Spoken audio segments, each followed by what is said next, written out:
Hi, Dom and Kai, collectively known as Mount Kimbie. How are you both? Very well, very good. Excellent, excellent. Thanks for joining us on Intruders TV.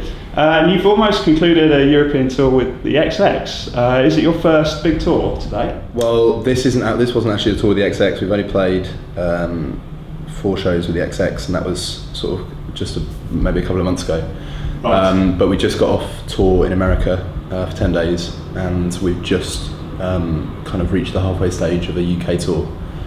And looking into the future, it's just tour. So the US one was our first kind of every day for a sustained period of time, so that was very interesting. Would it be fair to say that you guys have a contrasting sound, and how receptive did you find the kind of different audience to each other's music? I guess when we went into it, we didn't really sort of know what the reaction would be, and especially in Europe, in places like France, it's very much a kind of younger audience for the XX. So the first show we played was the biggest one we played. It was like 4,000 people, and we've never kind of played in front of that many people before in our lives. So we were really pleased when the reaction was. I think a lot of people were kind of a bit taken aback and a bit sort of didn't really know what exactly was going on, but so they seemed to enjoy it, and it was just a great experience and something that we'll never really forget. It was a real like push out into seeing this other side of gigging. You've mentioned a desire to work with the XX in the past. Can we anticipate any collaborations further down the line? Guys, in the future when we've got a bit more time. Yeah. And we built up a very good like relationship with the guys, like personally, because we play with them quite a bit, and it's just nice to kind of be able to talk to people like that about the experiences that they've had, obviously on this totally other level to what we're working at the moment. And we've been obviously fortunate to have been able to remix them in the past, and in the future maybe something else will happen. We'll see.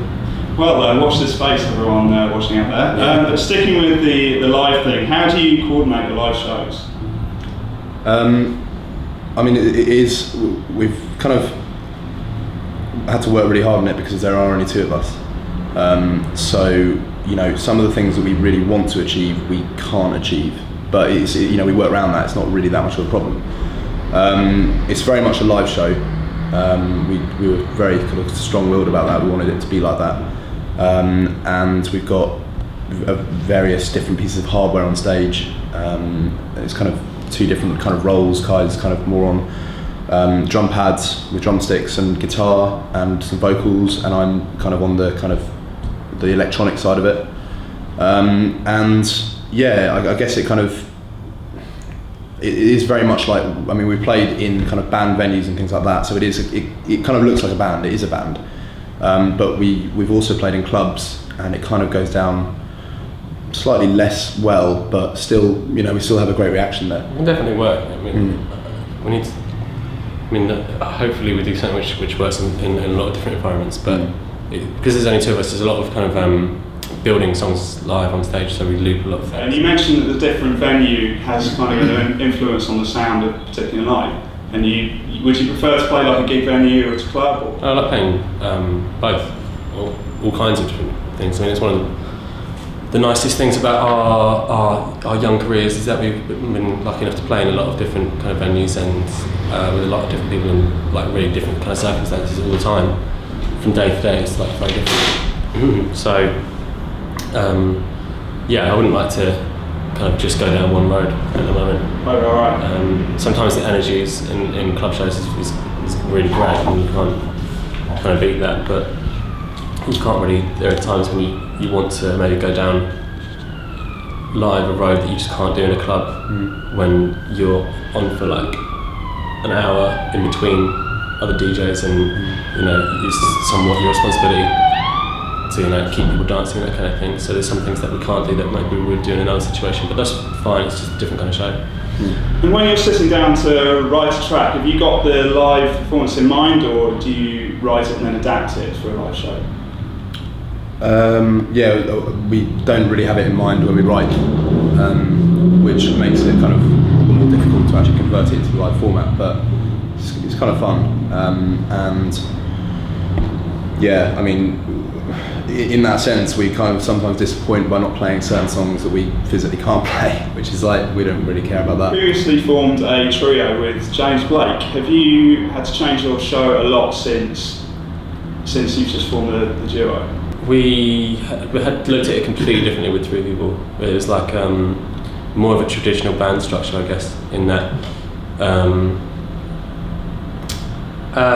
we kind of stuck to a kind of smaller palette of sounds and kind of a more simplified kind of roles that we had for what we were doing. You said you had quite a simplified palette with the three of you. Has reducing to a duo allowed you a lot more creative freedom with music, do you think?